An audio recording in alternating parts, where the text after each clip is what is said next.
알면 편한 심리학 알편심 오늘의 이야기 시작합니다. 안녕하세요. 심리상담연구소 마음을 거닐다 소장 마거입니다. 안녕하세요. 이것저것 다 하는 심리학 박사 대박사입니다. 네. 지난주에 알편영 여러분들 재밌게 들으셨나요? 네, 알거사님께서 출연해 주셨었는데요. 특별히 이벤트도 있었잖아요. 네. 펭수 한정판 달력을 2부를 저희한테 선사하고 가셨죠. 댓글 쓰고 싶어가지고 제가 지금 근질근질합니다, 아주. 네. 그 알편영 듣고 소감을 남겨주신 분들에 한해서 2분을 추첨해서 알거사님이 직접 추첨을 해서 선물 증정하도록 할게요. 이벤트 많이 참여해 주시기 부탁드립니다.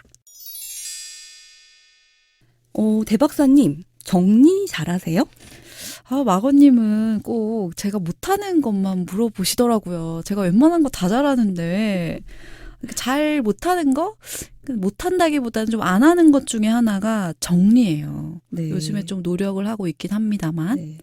저도 잘 못해요, 사실. 근데 이 많은 분들이 공감하실 텐데 이 정리 잘하시는 분들의 이야기를 들어보면 정리의 첫걸음이 바로 버리기라고 하더라고요. 그러니까 버려야 정리가 시작된다는 거죠.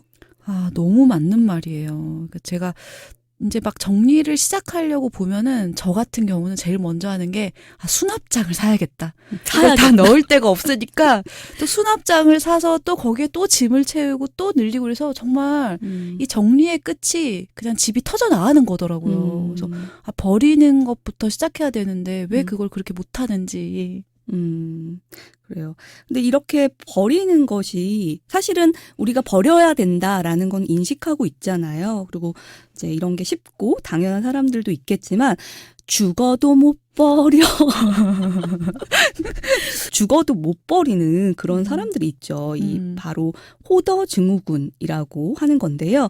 오늘은 이 호더 증후군에 대해서 좀 알아보고 또 더 나아가서는 우리가 조금 정리를 하고 잘 버리면서 간소한 삶을 어떻게 하면 살 수 있는지 이런 고민들을 함께 나눠보는 시간을 가져볼게요. 근데 호더 증후군이라는 이 용어가 그렇게 익숙하지는 않은데요. 네, 이게 저장 강박이라고 또 알려져 있고요.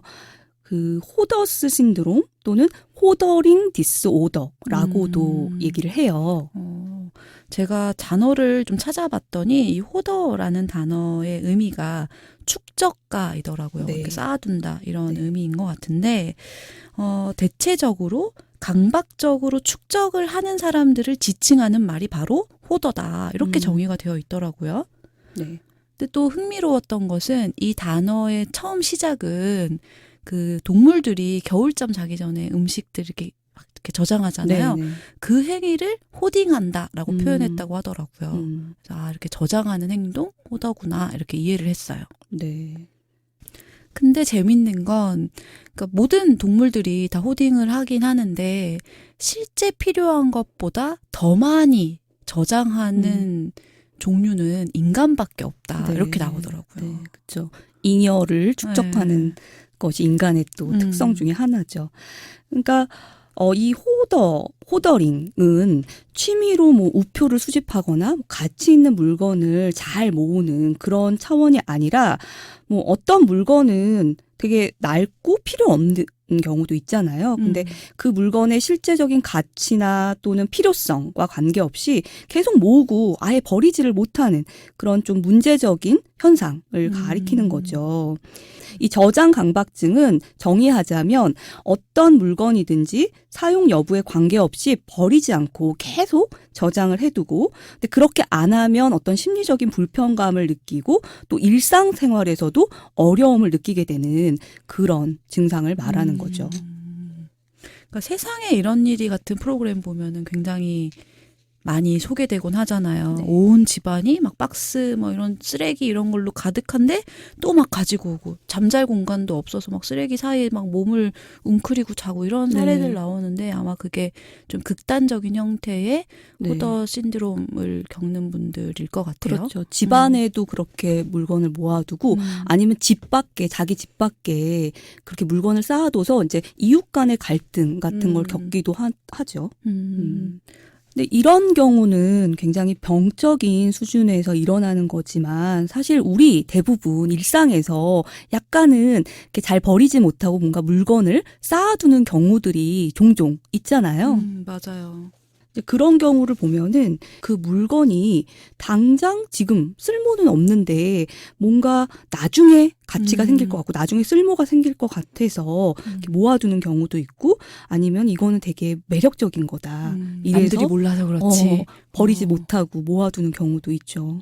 또 중요한 물건이라고 생각하시는 분들도 음. 많은 것 같아요. 제가 딱 떠오르는 사례가 있는데 제 주변에 영수증을 못 버리는 사람이 있어요.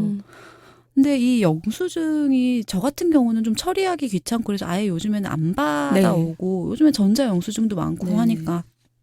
근데 그분은 항상 꼭 챙기고 저 챙겨서 뭐 하냐 가계부라도 쓰냐 이렇게 물어보면 그것도 아니래요. 그냥 쌓아둔대요. 그래서 뭐 말로는 뭐 물건 배송도 확인해야 되고 막 이렇게 말을 하긴 하는데 결국에는 그냥 서랍이며 뭐 책상 위며 이런 곳에 영수증 무더기가 이렇게 쌓여 있다고 하더라고요. 이런 건 좀 호도증후군이라고 볼 수 있겠죠. 좀 가능성이 있네요. 그러니까 뭐 물론 직접 대면해서 얘기를 해봐야 되겠지만 그 아까 말씀하신 대로 영수증을 나중에 뭐 계산 처리하기 위해서 우리 그런 거 있잖아요. 옛날에 요즘은 어떤지 모르겠는데 제가 옛날에 회사 다닐 때는 영수증을 모아서 이렇게 붙여가지고 그 처리를 했어야 됐어요. 그러면 버리면 안 되겠죠. 그렇죠. 그런데 그런 어떤 실용적인 목적이 아니라 불안해서 이게 뭔가 내 개인정보 유출이 될 것 같고 이래서 못 버린다면 좀 이제 가능성이 있어 보이고요. 그러니까 이게 이제 어떤 증상이다 아니다를 좀 살펴볼 때 중요한 기준은 이거를 버리지 못하는 행동, 그 행동 때문에 자신의 삶에 얼마나 많은 어려움이나 제약이나 갈등 같은 것이 생기는지 이런 것들도 한번 염두에서 살펴보아야 될 것 같아요. 그러니까 뭐 아마 많은 분들이 나도 혹시 하고 이렇게 뜨끔해 하실 수도 있을 것 같은데 좀 이해를 돕기 위해서 체크리스트를 한번 찾아볼까요? 이 리스트 중에서 해당되는 게 많을수록 호더 증후군에 해당될 가능성이 높은 거죠. 한번 읽어봐 주시겠어요? 네. 첫 번째, 쓰레기까지 모은다. 불안함을 잘 느낀다. 우울증 증상이 있다. 물건에 애정을 쏟는다. 혼자 있는 시간이 많다. 물건에 대한 집착이 강하다. 특별한 이유 없이 물건을 가져온다. 물건을 모으지 않으면 기분이 나빠진다. 요즘 판단력이 매우 떨어지는 게 느껴진다. 물건을 모으면서 내 정체성을 알게 되는 기분이 든다. 저는 지금 체크를 해봤는데 다행히 하나도 없네요. 네. 저는 하나 뭐예요? 판단력이 매우 떨어진다. 네, 제가 그렇습니다 요새. 네. 근데 저는 제가 이 리스트를 읽으면서 좀 싶었던 거는 약간 뭐 혼자 있는다던가 우울, 불안 이런 관련된 문항이 있다는 게 특히 좀 주목이 되네요. 네, 맞아요. 이 저장 강박 또는 이제 호더 증후군을 살펴보면은 그 원인으로서 불안이나 우울이 같이 동반되는 경우가 굉장히 많아요. 근데 저는 이 리스트에서는 그렇게 뭐 몇 개 해당되진 않았지만 제 스스로의 삶을 좀 생각해 보면 약간 이 호딩 성향이 있긴 있는 것 같아요. 그래서 뭐 예를 들면 저는 이렇게 수업 자료 그래서 막 한 5년 전 강의했던 강의 자료 PPT 인쇄한 거 이런 거를 못 버리고 막 쌓아둬요. 근데 사실 저도 그런 게 하나 있어요. 그 예전에 정말 10년 전에 썼던 논문 네. 자료 같은 거 있잖아요. 그때 보기 위해서 출력했던 논문이나 뭐 그 통계 결과 자료 이거 아직도 있거든요. 그러니까 그때 모을 때는 언제 또 다시 볼 수 있을지도 모르고 또 이걸로 뭘 쓸 수도 있으니까 이렇게 남겨뒀는데 사실은 그 이후로 한 번도 펼쳐본 적이 없다는 거. 맞아요. 그래서 아마 들으시는 분들도 어머 나도 그거 못 버리는 거 그런 거 있는데 이렇게 떠올리실 것 같네요. 네. 그래서 예전에는 이 저장 강박이라는 것이 좀 심각한 질병으로 취급되긴 했어요. 그리고 뭐 우리가 언론을 통해서 보는 사례들은 좀 심각하잖아요. 네. 그렇지만 요즘에는 이걸 바라보는 견해가 조금 바뀌었대요. 실제로 이제 뭐 통계 같은 거를 살펴보면 전 세계의 한 5% 정도는 이 저장 강박 혹은 호딩 증후군을 가지고 있다. 이렇게 나오더라고요. 이게 어떻게 되면은 이제 소비 사회의 전형을 보여주는 걸 수도 있을 것 같아요. 그러니까 물건이 워낙 요즘에 싸잖아요. 맞아요. 그러니까 그런 물건들을 쉽게 사고 또 근데 쉽게 샀는데 잘 버리면 좋은데 또 그렇지 못하고 이렇게 쌓아두는 그러니까 물건을 이고 사는 현대인들의 모습을 반영한 통계치일 수도 있겠네요. 그리고 어떤 연구에 따르면 실제로 한 가정에 사용하지 않고 이 깊숙이 넣어둔 물건들, 제품들이 대략 15% 정도 되고 사실 그렇게 따지면 굉장히 낭비하는 비용이 큰 거죠. 왜 절 똑바로 말씀하시는 거죠? 너무 매주 제가 반성하게 되는데요. 제가 그 낭비 비용 상승의 주범인 것 같아요. 예를 들면은 저는 얼마 전에도 키친타올이 떨어진 줄 알고 또 요즘엔 다 박스로 막 주문할 수 있잖아요. 그래서 잔뜩 주문했는데 우연히 그냥 구석에 뭐 찾으러 들어갔다가 그 주문한 박스와 똑같은 양이 또 쌓여 있는 거예요. 그러니까 보는 순간 이거 나는 왜 이렇게 자꾸 쟁일까? 찾아보지도 않고 우선 쟁이기부터 할까? 그래서 진짜 나 좀 호더 증후군인 것 같다? 이런 생각을 하게 되더라고요. 그리고 이 학계에서 이 병적인 수준의 저장 강박, 뭐 우리가 흔히 떠올리는 쓰레기 더미에서 살고 있는 그런 수준이 아닌 이 대박사님이 말씀하신 저 같은 사람 일상적인 삶을 살아가는 사람들에게서 나타나는 이런 성향에 대해서도 연구를 많이 하고 있는데요. 좀 흥미로운 거는 이 소비자 심리 분야에서도 이런 게 연구가 되는데 그 일반적인 소비자는 이 필요한 제품을 굉장히 합리적인 수준에서 적정한 시기에 적당량을 구입하고 그냥 사용한 다음에 처분하고 이런 식으로 생활 공간을 침범하지 않는 범위 내에서 조정을 하잖아요. 근데 이 저장 강박의 증상이 뭐 정도에 따라 차이는 있겠지만 어느 정도 있는 소비자는 사용하지 않은 물건을 처분하는 게 정상적이고 합리적이다라는 걸 알고 있음에도 이런 심리가 나타난대요. 이거를 지금 뭐 버리거나 정리하면은 후회할 거야.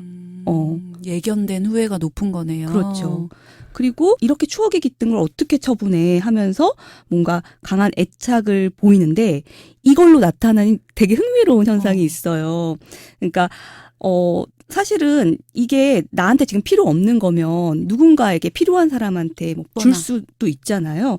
그런 걸 이제 이타적 처분이라고 하는데 이런 이타적 처분이 굉장히 낮게 그러니까 굉장히 낮은 수준으로 나타난대요. 나한테 필요 없어도 절대 남한테도 안 준다 이거네요. 그렇죠.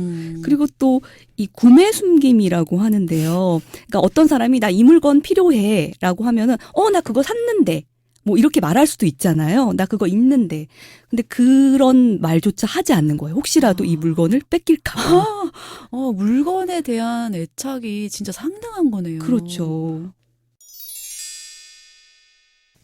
자, 그럼 자연스럽게 이 원인으로 넘어가 볼까요? 우선은 그 물건의 가치를 제대로 평가하지 못하는 게 직접적인 원인 아닐까요? 어떤 경우는 예를 들면 골동품 같은 거는 일반적인 사람들이 진짜 가치를 평가하기 어려울 수 있는 그런 물건들도 있지만 대체적으로 물건을 못 버리는 사람들은 무조건 이 물건은 중요하다. 가치 있을 것이다. 이렇게 생각하는 경향이 있는 것 같아요. 네. 그러니까 많은 학자들이 이 저장 강박의 원인으로 의사결정 능력이나 가치 판단 능력 상실을 꼽아요. 그러니까 아까 동물이 겨울잠을 자기 전에 음식을 모으는 이야기를 하기도 했지만 사실 이 모든 물자가 좀 풍족하지 않았을 때는 어느 정도 비축하는 행동은 인간의 기본적인 어떤 생존 욕구겠죠. 그런데 이 물건을 얼마나 어느 정도로 저장해야 할 것인가는 이 뇌의 아주 고차원적인 기능을 담당하는 전전두엽이 관여하는 일이거든요. 근데 강박적으로 저장하는 사람들은 이 영역에서 의사결정 능력이나 가치 판단을 하는 능력이 손상된 경우가 있다고 해요. 그러니까 물건이 이게 필요한 건지 버려야 하는 건지 잘 판단이 안 되니까 일단은 저장해두자. 이런 마음이 생기는 거죠. 그러니까 실제로 이 뇌출혈이나 이런 충격으로 인해서 전두엽에 손상을 입은 사람들이 그 손상 이후에 저장 강박이 생기는 사례가 보고되고 있다고 하더라고요. 네. 그리고 노인층에서도 이 저장 강박이 많이 나타나는데요. 그러니까 일종의 치매 현상하고도 관련이 있다고 합니다.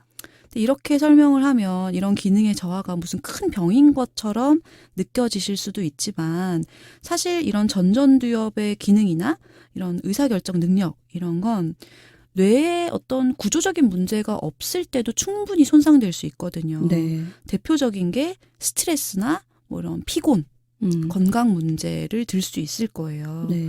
아마 여러분들도 극심한 스트레스를 받았을 때는 평소라면 잘 결정할 수 있었던 것도 되게 이상한 비합리적인 선택을 했던 그런 경험들 한두 개쯤은 있으실 것 같아요. 네네. 그러니까 다르게 말하자면 이 천천히 이성적으로 고민하면 충분히 판단할 수 있을 만한 그런 능력이 있는 분들도 뭐 어떤 상태에서는 좀 그 정서적인 상태 때문에 판단을 잘 못하실 수도 있다는 거죠. 근데 그 대표적인 상태가 우울이나 불안이고요. 아까 저희가 리스트 살펴봤을 때도 이 호더 증후군의 원인이 우울, 불안 관련된다. 이런 말씀을 드렸었는데 사실 우울이라는 것의 중요한 기제가 상실감이잖아요. 네. 그러니까 상실에 의한 반응으로 우울이라는 것이 나타날 때가 많은데 이 상실감을 어떤 물건을 수집하는 것으로 채우는 거라는 거죠. 네. 물건을 저장하면서 위로를 얻는. 네. 그리고 또 우울하게 되면 무기력이 동반되잖아요. 그러니까 뭔가를 치우고 정리하기 위해서는 에너지가 필요한데 그거를 못하는 경우도 생기겠죠. 맞아요. 심리적 외상이나 어떤 큰 사건, 트라우마를 겪었을 때도 이 저장 강박 현상이 나타나기도 하는데 물건을 탁 쌓아두거나 저장하는 행위 자체가 인간에게 안정감을 주는 부분이 있다고 해요. 네. 그러니까 이런 경우와 관련된 예가 이 사랑하는 사람을 잃었을 때 그 사람의 물건을 버리지 못하거나 그대로 저장하고 있는 그런 경우들도 있죠. 네. 그리고 뭐 우울뿐만 아니라 결국에는 좀 강박이잖아요, 이게. 네, 네. 그래서 강박은 또 불안이란 말이에요. 그래서 이 강박증이라는 것도 결국은 불안한 마음으로부터 자기를 보호하기 위한 나름의 전략이거든요. 그러니까 대표적인 강박증이 손 씻고 막 이러는 거 떠올리실 텐데 세균에 감염될까 봐 너무너무 두려운 사람들이 그래도 손을 씻을 때는 그 행위를 할 때만큼은 좀 덜 불안할 수 있잖아요. 네. 이 강박, 저장 강박도 결국은 유비무환의 자세 같은 건 거예요. 이 물건이 언제 쓸모 있을지 모르니까 만약을 대비해서 항상 내가 가지고 있어야 되겠다. 그럼 가지고 있는 그 순간만큼은 덜 불안할 테니까요. 그래서 본인들은 이렇게 생각하는 거예요. 이 물건을 자꾸 모으고 저장하면서 나는 언제나 준비되어 있다. 이렇게 안심하는 거죠. 네. 근데 그 유비무환 불안을 완화하기 위한 좀 전략으로 저장 강박을 사용하는 경우에 이런 어르신들 같은 경우 있잖아요. 그러니까 전쟁을 겪으셨단 말이에요. 그리고 절대 빈곤을 겪으신 어르신들 같은 경우에는 뭔가 이런 유비무환의 태도로 물건을 버리시지 못하는 경우도 있는 것 같아요. 언제 또 그런 가난을 맛볼지 모른다라는 생각이에요. 그래서 아주 심각한 경우에는 어떤 분은 자신이 사용한 휴지도 못 버리고 이렇게 쌓아두시는 경우가 있어요. 근데 살펴보면 사실은 그분 같은 경우는 물자 절약인 거죠. 이걸 또 사용할 수 있는데 계속 이렇게 쌓아두시는 거죠. 아, 그리고 그런 것도 많이 본 것 같아요. 그러니까 버리는 것 자체를 죄악시 하시는 분들, 그러니까 워낙 없이 사는 시대를 살으셨던 분들은 되게 아껴 쓰고 이런 게 몸에 배고 그게 좋다고 느끼시니까 버리는 것 자체를 못 하시는 분들도 네, 있더라고요. 네. 그리고 또 하나의 이 저장 강박의 또 하나 중요한 원인이 공허함이에요. 특히 이 대인관계에서 공허함, 외로움을 느끼시는 사람들이 이 물건에 집착을 하면서 그 공허함을 채우는 거죠. 그러니까 어떻게 보면은 인간관계는 되게 복잡하잖아요. 나 맞아요. 혼자 잘한다고 되는 것도 아니고. 그래서 내 뜻대로 되지 않은 인간관계에 비해서 이 물건은 뭔가 의지를 갖고 있는 건 아니잖아요. 그러니까 이 물건을 모으고 저장하고 거기에 애착을 가짐으로써 좀 외로움을 이렇게 달래고 채우는 그런 역할을 하게 되는 거죠. 그러니까 약간 그런 것 같아요. 저도 막 제 뜻대로 뭐가 잘 될 때는 인터넷으로 막 박스채보 사는 거 잘 안 하는 것 같거든요. 근데 뭔가 잘 안 되고 공허하고 허탈하고 이런 마음이 들 때 뭘 그렇게 장바구니에 담았던 것 같기도 하네요. 그렇죠. 그 소비 습관하고도 정서적인 관계가 있죠. 그러니까 결국은 이 물건을 잘 버리지 못하고 쌓아두는 거는 일종의 불안 심리에서 비롯된 것 같아요. 그러니까 언제 필요할지 모른다.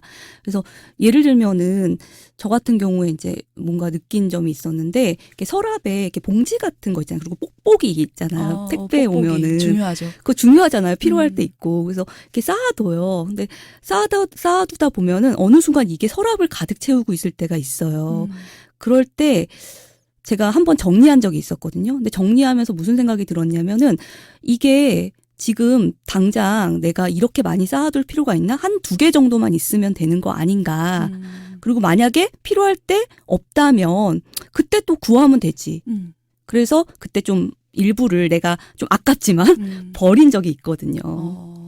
그러니까 언젠가는 필요한 순간에 내가 멋지게 그 순간을 해결하겠다라는 어떤 욕구, 내가 모든 상황, 앞으로 닥칠 상황을 컨트롤해보고 싶다라는 마음이 어쩌면 이 저장하는 행위의 원인일 수도 있겠네요. 그래서 그런 의미에서 저는 이게 다 통제에 대한 착각인 것 같아요. 예를 들면 내가 뽁뽁이를 100개를 모아둔들 내가 필요한 그 모든 순간을 다 대처할 수 있는 것은 아닐 텐데 내가 다 대처했다고 믿는 거죠. 그렇죠. 그래서 그만큼 통제하고자 하는 욕구가 높으신 분들이 불안함이 클 것이고 그 불안함을 해소하기 위해서 자꾸만 무언가를 대비하고 쌓아두고 이렇게 되는 게 아닌가 싶습니다. 그러니까 지난번에 저희가 했던 불확실성을 견디는 힘 방송과도 연관될 것 같아요. 맞아요. 그러니까 그 세상은 되게 모호하고 알 수 없는 거잖아요. 근데 그거를 내가 다 통제하겠다고 했을 때 불확실성에 대한 불안이 더 높아지고 또 견디기 힘들어지는데 사실은 우리는 다 통제할 수 없다라는 걸 우선은 인식할 필요가 있겠네요. 자, 저희가 지금까지 저장 강박의 어떤 현상과 원인을 얘기를 했는데요. 이게 뭐 정도가 심각하든 아니든 좀 잘 버리고 잘 정리하고 싶지 않나요? 맞아요. 그런 분들은 좀 주목해 보시면 좋을 것 같아요. 어떻게 이걸 해결할 수 있을까? 우선은 모든 문제가 그렇듯 이게 문제다라고 인식하는 게 되게 중요합니다. 이 저장 강박 증상을 굉장히 오랫동안 연구한 분이 계신데요.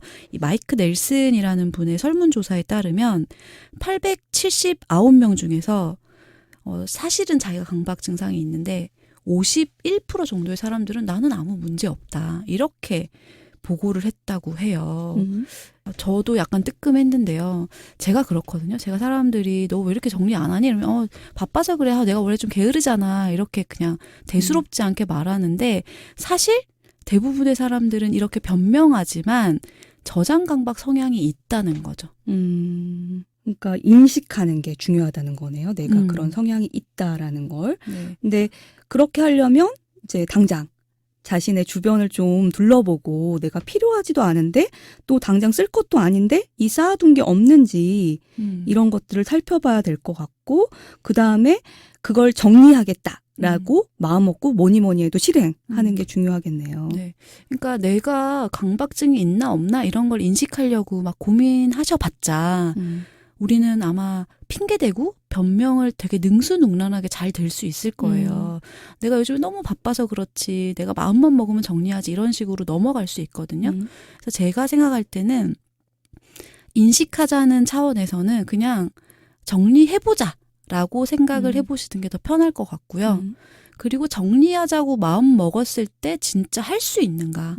내가 버려야 되겠다고 생각했을 때 미련 없이 딱 버릴 수 있는가? 이걸 보시는 게 더 중요한 것 같아요. 그러니까 여러분들도 나는 뭐 해당하지 않아라고 하더라도 아마 집을 살펴보면 또는 자신의 방을 살펴보면 분명히 쓸모없는 물건들이 어딘가에 쟁여져 있을 가능성이 높아요. 맞아요. 그래서 이렇게 하나하나 좀 정리해보고 버려보면 어떤지 그 느낌을 느껴보는 게 되게 중요한 것 같아요. 네. 그래서 쉽게 버리실 수 있는 분들은 아 괜찮네 하시면 될 거고 버려야 되는지 알면서도 자꾸 머뭇거리게 되고 이거 언젠가 또 쓸 것 같은데 라고 자꾸 망설이시는 분들은 아 나도 몰랐지만 나에게 이 호더 증후군 경향이 꽤 있었구나 라고 또 인식하는 시간을 가지시면 되겠고요. 그래서 이 물건을 이제 당장 한번 버려보자, 처분해보자 이럴 때 이게 잘 버려지는지 그러니까 잘 버려지면 버리시면 되고 근데 버려야지라고 마음이 들면서도 아 이건 이래서 안 돼, 이거는 이런 의미가 있는데 이러면서 다시 서랍 안으로 밀어넣고 있다면 내가 왜 이걸 버리지 못하지? 이게 나한테 어떤 의미지? 나의 어떤 공허함을 채우고 있지? 이런 어떤 심리적인 면을 좀 살펴보면 좋으실 것 같아요. 그러니까 결국에는 그 물건 자체의 필요가 아니라 나의 정서적인 결핍에 의해서 못 버리고 있을 수 있다는 건데 네네. 그렇다면 그 공허함을 채울 수 있는 건 사실 그 물건은 아닌 거잖아요. 그렇죠. 직접적으로는. 그래서 그 공허함이나 또는 우울이나 어떤 불안을 해결하는 방법을 물건을 저장하는 것이 아니라 어떤 다른 것에서 좀 대체할 수 있는 건강한 것에서 찾아야 한다는 거예요. 뭐 사람들하고 얘기를 나누든. 네. 그래서 뭐 예를 들면 뭐 이런 경우 있죠. 이런 심리적인 정서와 관련된 것 중에 대표적인 게 이 어떤 헤어진 사람과의 어떤 애틋한 추억이 담긴 물건을 못 버리고 막 이렇게 쟁여두는 경우가 있잖아요. 결국 사단이 나죠. 네. 다 사단이 나요, 그게. 그러니까요. 헤어졌으면 버리는 게 맞는데 사람들이 그때 막 사랑했던 때의 나. 그 리즈 시절의 나 이걸 못 버리는 것 같더라고요. 그렇죠. 그래서 굳이 연애 편지 막 받은 선물 이런 거 막 박스에 고이고이 해가지고 막 침대 밑에다가 놔뒀다가 사실 제가 그런 사단이 적이 있는데 났었군요. 제가 결혼하고도 이제 이사를 하면서도 사실 그거 버릴 기회들이 있었잖아요. 그러니까 소중해서 남겨둔 건 진짜 절대 아니에요.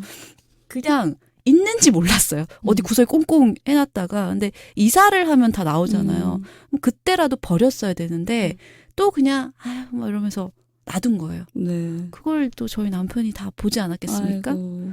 사단이 났죠. 그래서 여러분들도 이런 사단을 좀 예방하시려면은 바로바로 정리하시는 거 필요할 것 같은데 이거와 관련해서 제가 지금 떠오른 얘기가 있는 게 저희 이제 2명의 친구가 있는데 한 친구가 남자친구가 있어요. 대학까지 사귀었던. 근데 지금 이제 결혼했죠.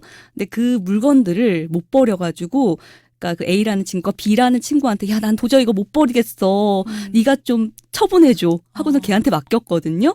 근데 걔네 친정집에 그 물건이 아직도 있대요. 왜냐하면 친구 집에. 네, 걔는 더 못 버리는 애거든요. 그 나중에 꼬이면 어떡하려고 또. 그러니까요.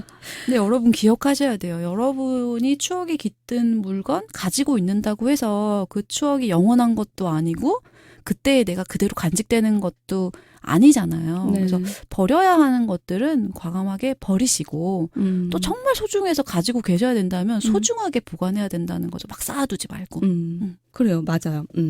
그래서 실제로 이 이제 소중한 물건들을 이렇게 소중하게 관리하고 정리하는 거와 관련해서 실제로 정리를 잘한다고 하는 사람들이 공통적으로 하는 말이 이 소중하게 보관하고 싶은 그 추억이 깃든 물건은 그 물건 자체가 아니라 그 추억이잖아요. 그래서 정 못 버리겠으면은 이거를 사진으로 찍어서 이미지 파일로 저장하라라고 제안을 하더라고요.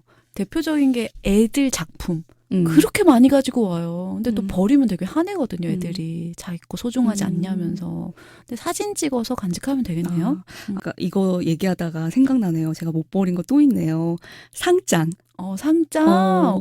꽤 많을 것 엄청 같은데. 많아요. 그것도 못 버리셨어요? 초등학교 때부터 계속 그러니까 제가 못 버리기도 했지만 사실 저희 엄마가 버리지 말라고 해서 저기 서랍에 있는데 이런 거죠. 약간 맞아요. 리즈 시절. 살짝 우리가 지금은 어디서 바뀌었어요. 그러니까요. 그죠? 아니 그러고 보니 저희 친정 집에는 제 초등학교 때 일기장도 있어요. 근데 이게 참 묘한 게 어떤 경우들은 이렇게 버리지 않고 간직해서 어머 이랬지 이러면서 마주하는 추억들이 또 되게 강렬하고 네. 버리지 않아서 다행이었던 순간들이 있다 보니 그게 자꾸 강화가 돼서 그러네요. 혹시 몰라 이러면서 어. 자꾸 남겨두게 되는 것 같기도 해요. 옛날 그 추억 꺼내보면 또 느끼는 어떤 너무 정서. 귀엽잖아요. 그런 것들이 맨날 있긴 그렇게 하잖아요. 재밌게 놀았다고 즐거웠다고 써있고. 맞아요. 근데 일기장은 또 한 장 한 장 다 사진 찍기는 어렵고. 근데 그런 물건까지 꼭 버려야 하나요? 그거는 내 소중한 추억이고 또 어떻게 보면서 유효한 가치가 있는 거잖아요. 그런 것까지 꼭 버려야 하나? 이런 생각이 지금 또 드네요. 상장은 결국 사수하시겠다는. 네. 아니, 상장은 사진을 찍어서 저장해 볼까요? 그러니까 중요한 말씀이신 것 같아요. 그러니까 무조건 물건을 못 버리고 저장하고 있는 게 병이 아니라 그 가치를 생각하지도 않고 의미를 생각하지도 않고 가지고 있는 것은 문제다. 근데 지금처럼 진짜 중요하고 남기고 싶은 게 있다면 소중하게 잘 보관하시는 것도 좋죠. 근데 이제 이미지로 저장하라 이런 말씀 하셨는데 그래서 또 나온 강박증이 있어요. 디지털 저장 강박이라는 게 또 있더라고요. 그렇네요. 이제 워낙에 우리가 저장 용량이 많다 보니까 네. 엄청 많은 사진, 문서, 사실 그것도 살펴보면 쓰레기예요. 제가 또 그 쓰레기 되게 많이 갖고 있는 사람인데 저는 어디서 맛집 사진, 뭐 좋은 여행지 사진 보면 그걸 또 그렇게 저장해요. 근데 결국에 나중에는 이거 왜 저장했어? 이러면서 보지도 않거든요. 네. 그래서 그것도 그 디지털 세계에 있는 그런 것들도 좀 주기적으로 지워줄 필요가 있는 것 같아요. 저도 얼마 전에 좀 그 하드를 쫙 봤거든요. 근데 정말 쓸데없는 쓰레기 같은 잡다한 것들이 많이 있긴 하더라고요. 그래서 한번 싹 다 좀 정리를 하긴 했어요. 근데 그럴 필요도 있겠네요. 네, 맞아요. 그리고 잘 버리기 위해서는 사실 특히 이런 호더 증후군 경향이 좀 있으신 분들일수록 결정하기가 되게 어렵잖아요. 이걸 버려야 되는지. 그런 분들은 좀 누군가와 함께 할 수 있으면 또 좋을 것 같아요. 혼자서 판단하기가 어려우니까요. 맞아요. 그 누군가랑 함께 하는 거 굉장히 좋은 것 같아요. 특히 뭐 이런 옷 같은 거 버릴 때 잘 못 버리잖아요. 왜냐면 이거 소중하고 언제 입을지 모르고. 다이어트해서 입으면 될 것 같고. 그렇죠. 근데 평생 못 입죠. 근데 그럴 때 이렇게 뭐 주변의 가족이나 친구한테 물어보면 야, 너 그거 안 입잖아. 5년 동안 안 입잖아. 뭐 이러면서 야, 버려. 그리고 또 남 거 버리라는 건 또 잘 말하잖아요. 쉬워요. 저도 저희 남편 옷은 그렇게 주기적으로 잘 버려요. 네. 그러니까 그런 식으로 누군가와 좀 판단이 어려울 때는 누군가와 함께 하면서 판단해 보시면 좋을 것 같고요.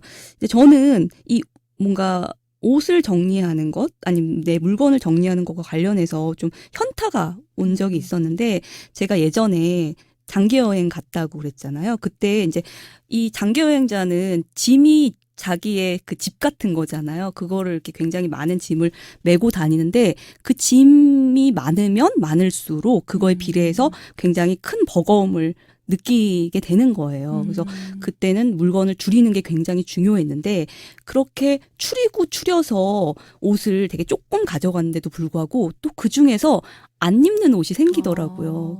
그만큼 우리는 되게 최소한의 것으로도 살 수 있는데 그 필요한 것보다 더 많은 것을 이고 지고 살고 있는 게 아닌가 이런 생각이 들었었어요.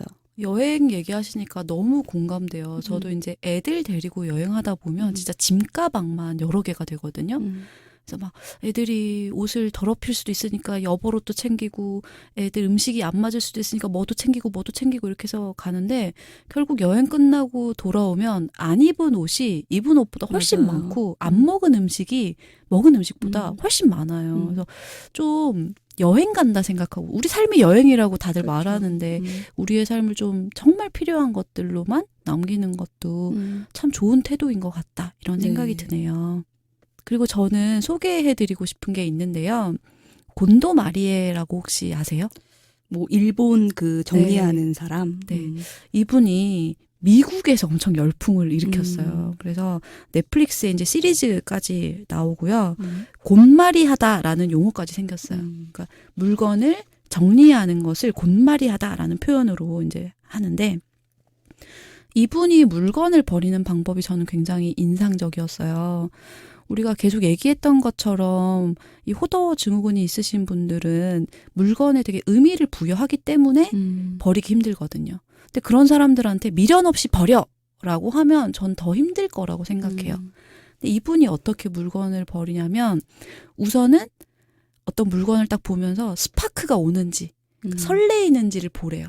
그리고 설레지 않으면 버려야 되는 물건이라는 거죠. 근데 버릴 때 휙 버리지 않고 그 물건에 손을 얹고 고마웠어. 너랑 나랑 이런 일이 있었지. 그때 참 좋았는데 고마웠어. 라고 그 물건에게 충분히 감사를 표현하고 버려라. 뭔가 의식을 행하는 네. 거네요. 그래서 그게 좀 미신적으로 느껴지기도 하고 좀 웃기기도 했지만 정말 의미 있지만 지금은 필요하지 않은 물건들을 버릴 때는 좀 마음을 가볍게 해주고 추억은 남길 수 있는 좋은 방법이라는 생각이 들더라고요. 네. 저 같은 경우는 물건을 이렇게 정리하고 버릴 때 이거를 내가 얼마나 사용하는지, 이게 나한테 어떤 사용 가치가 있는지를 따져보게 됐어요. 그래서 일종의 우리는 많은 경우에 이 물건을 버리지 못하는 거를 보면은 굉장히 소유에 의미를 두거든요. 그러니까 이 물건의 소유 가치가 아니라 사용 가치에 집중하게 됐거든요. 그러다 보니까 이제 내가 사용하지 않은 거면 예를 들어서 뭐 그런 말 하잖아요. 2년 동안 안 입는 옷은 영원히 안 입는다. 2년 동안 안 쓰는 거는 영원히 안 쓴다. 그래서 그런 사용 가치로의 집중을 해보시면 좀 좋을 것 같아요. 그리고 이제 뭐 물건을 우리가 버린다라는 말을 지금 많이 하고 있는데 사실 굉장히 멀쩡한 것들도 되게 많잖아요. 그거를 그냥 버리는 것이 아니라 필요한 누군가에게 주거나 파는 것도 방법일 수 있을 것 같아요. 이타적 처분 아까 말했던. 그렇죠. 네. 그래서 저는 최근에 당근마켓 혹시 아세요? 네, 저 마건님한테 들어가지고 네. 저도 가입했잖아요. 저도 친구한테 듣고 나서 이거를 시작했는데 이걸 지금 빠졌어요. 그래서 물건들을 이렇게 정리하면서 근데 되게 멀쩡한 것, 근데 나한테는 지금 사용 가치가 없지만 누구한테는 사용 가치가 있을 법한 것들을 물건을 이제 많이 올려서 팔았거든요. 근데 그때 뭐 또 높게 값을 부르면 잘 안 팔려요. 굉장히 저렴하게 이제 내놓는데 제가 갖고 있으면 사실 뭐 이게 값어치가 0이잖아요. 안 쓰고. 근데 누군가에게 내가 저렴한 가격으로 팔면 그 사람한테는 굉장히 유용한 사용 가치를 가지게 되는 물건으로 재탄생하게 되는 거죠. 맞아요. 그래서 그런 것도 한번 생각해 보시면 좋을 것 같아요. 그러니까 소유 가치, 사용 가치를 말씀하시니까 떠오른 게 책이 좀 난감하지 않나요? 책? 네, 제가 이제 책을 또 많이 이고 사는 사람인데요. 저는 책을 잘 못 버려요. 그래서 굉장히 많은 책을 갖고 있는데 한 번은 제가 정리를 했어요. 그때 이제 정말 내가 이거를 계속 읽을 책인가, 또 계속 이제 볼 책인가 이런 책하고 안 볼 책. 이거는 이제 나의 관심사를 떠난 책이다. 라는 것들을 분류해서 그런 것들은 중고 맞아. 마켓에다가 팔았거든요. 그렇게 맞아요. 또 해볼 수도 있을 것 같아요. 그러니까 책이라는 게 사실은 읽어야 의미가 있는 건데 뭐 우리나라 사람만 그런지는 몰라도 책은 뭔가 지식과 어떤 지위의 상징처럼 되면서 소유하는 것에 의미를 두는 재산이 된 것 같은 요즘에 거예요. 책이 인테리어라고 하잖아요. 네. 그래서 저 역시도 이사를 앞두고 책이 좀 고민이었어요. 버리자니 아깝고 그래도 학자의 집에 책이 좀 그득해야 하지 않나 이런 생각이 있어가지고 못 버렸는데 오늘 방송을 하면서 그래 내가 다시 참고할 만한 책이 아니라면 나누고 팔기도 하고 그렇게 해야겠다 이런 마음이 드네요. 네. 그래서 이 물건을 뭐 정리하고 버리고 나누는 과정은 뭐 주변을 청결하게 정리한다 이 이상의 의미가 있을 것 같아요. 그러니까 이제 저 같은 경우도 이 사용 가치에 집중해서 물건을 정리하다 보니까 어떤 습관이 생겼냐면 물건을 살 때 이걸 내가 정말 이거 필요해? 정말 잘 쓸 수 있는 거야? 이런 거를 두세 번 생각하게 되더라고요. 그러다 보니까 불필요한 물건들은 안 사게 되고 굉장히 간소한 삶을 살 수 있게 됐거든요. 그러다 보니까 내 삶을 내가 조금 더 건강하게 통제할 수 있구나라는 그런 어떤 자기 효능감도 생기는 것 같아요. 그러니까 결국 어떤 물건이든 그득그득 막 쌓아놓고 사는 삶은 가만히 생각해보면 내 삶에서 뭐가 중요한지, 나에게 뭐가 가치 있는지 나는 잘 결정하지 못한다. 난 잘 모른다라는 의미이기도 한 것 같아요. 그래서 내 자신에게 좀 집중해서 정말 내가 원하는 걸까? 정말 나에게 필요한 걸까? 이렇게 자기 이해를 깊이 해보고 그거에 근거해서 내가 가질 물건을 내가 결정하는 삶을 사는 게 이 모든 것들이 이제 물건의 정리, 저장하지 않는 삶 이런 거랑 관련이 된다라고 생각이 들어요. 네. 네. 그리고 또 이렇게 사는 삶이 자기 자신뿐만 아니라 사실은 환경에도 굉장히 맞아요. 도움을 주는 어떤 행위이겠죠. 자원 절약 차원에서도요. 네, 네. 그래서 우리가 아까 우울, 불안 이런 얘기도 했지만 지금의 현재의 삶이 너무 내 뜻대로 되지 않고 우울하고 불안하실수록 정리해보라고 권하고 싶어요. 아주 작은 영역부터 청소하고 정리하다 보면 그 공간에 대한 통제력을 가지게 되잖아요. 네. 이 공간에 대한 통제력이 결국은 자신에 대한 통제력으로 이어질 수 있거든요. 네. 그래서 나는 지금 너무 우울해서 아무것도 못해가 아니라 우울할수록 책상이라도 한번 닦아보자. 그래서 저는 요즘에 실제로 좀 무기력해지고 우울하면 일부러 집에 어느 한 곳을 정해가지고 아주 작은 영역이라도 청소를 해요. 그래서 얼마 전에는 화장대를 뒤집어 엎었거든요. 아유, 말도 마세요. 네, 안 봐도 상상이 됩니다. 또 그런 이미지로 몰고 가시는 아니요, 건가요? 저도 마찬가지예요. 화장대 같은 거 서랍 주기적으로 정리하지만 또 정리 안 하고 있으면 정말 안 쓰는 곳이 안 쓰는 왜 샘플 막 5년 지난 거 막 이런 거 그러니까요. 있더라고요. 그래서 근데 또 그걸 딱 정리해 놓고 보면 환기가 딱 되면서 네. 내 마음에도 좀 여유가 생기고 정리되는 그런 기분이 드니까 여러분 우울할수록 또 내 뜻대로 안 될수록 이 정리의 맛을 한번 보시길 바랍니다. 저장의 맛이 아니라 정리의 맛이군요. 네, 오늘의 키워드네요. 정리의 맛. 네. 오늘 알편심에서 이 저장 강박과 좀 정리하지 못하고 쌓아두는 우리의 습성에 대해서 이야기를 나눴는데요. 대박사의 정리 시간에서 깔끔한 정리의 맛을 한번 볼까요? 네. 이 저장 강박 또는 호더 증후군이라고 부르는 이 증상은 어떤 물건이든지 실제의 가치와 관계없이 계속 버리지 않고 저장해두고 그렇게 하지 않으면 불안해하는 증상을 말했습니다. 그래서 정도의 차이는 있지만 대부분의 현대인들은 어떤 물건을 쌓아두는 어떤 습성을 가지고 있죠. 원인은 굉장히 다양했어요. 우선은 의사결정에서의 어려움, 그리고 정서적으로는 우울이나 불안이 대표적인 원인이었고요. 또 회피적인 태도도 한몫을 합니다. 만약에 여러분들이 이런 경향성에서부터 벗어나고 싶으시다면 내가 단순히 게으르다 혹은 정리하는 걸 싫어한다 이런 차원이 아니라 혹시 나의 어떤 심리적인 공허함이나 어떤 결핍을 물건을 통해 채우고 있는 것은 아닌가라는 것을 좀 살펴보실 필요가 있다라는 얘기를 했고요. 무엇보다 내 물건을 정리해 보시라고 권해드렸습니다.